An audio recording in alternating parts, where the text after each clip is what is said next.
Hello మామ.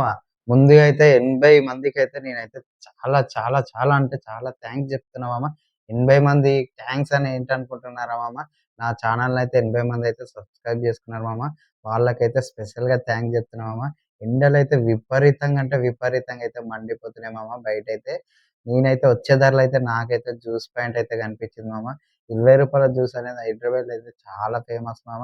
నేను గిట్ల తాగుదాం ఒకసారి టేస్ట్ చూద్దామనైతే నేను ఆగిన మామ. ఈ ఎండలకి ఎటూ అర్థమైతే కాలేదు మామ నాకైతే. మొత్తం మీద అయితే నేనైతే జ్యూస్ చెప్పాను మామ. ఒకటి పైనాపిల్ జ్యూస్ అయితే చెప్పాను మామ. మామ నేనైతే ఇంకో విషయం మామ, మన ఛానల్‌కైతే 1000 అయితే వ్యూస్ అయితే వచ్చినాయి మామ. అట్లా ఇంకో విషయం మామ, మనకైతే 36 అవర్స్ అయితే మనకైతే వచ్చింది మామ మనకైతే. మీరైతే ఎప్పుడైనా రూ. 20 జ్యూస్ అయితే తాగితే గనుక ఒక్కసారైతే నాకైతే కామెంట్ ద్వారా అయితే చెప్పండి మామ. కొంచెం మీరిట్లా ఇంకా చాలా మందైతే చూస్తున్నారు గానీ, ఛానెల్ మాత్రం సబ్స్క్రైబ్ అయితే చేసుకుంటలేరు మామ. మీరైతే నా ఛానెల్‌నైతే సబ్స్క్రైబ్ అయితే చేసుకోండి మామ. నేనైతే జ్యూస్ తాగాను మామ. రూ. 20 జ్యూస్ మామ. వర్త్ మామ, వర్త్ మామ అన్నట్టే ఉంది మామ జ్యూస్ అయితే. మీరు ఇట్లా హైదరాబాద్ వచ్చుంటే గనుక రూ. 20 అయితే జ్యూస్ తాగండి మామ. చాలా అంటే చాలా బాగున్నది మామ. ఓకేనా మామ. ఛానెల్ అయితే సబ్స్క్రైబ్ అయితే చేసుకోవడం అయితే మర్చిపోకండి మామ. నేనైతే రూ. 20 ఇచ్చాను మామ. ఇచ్చేసి అయితే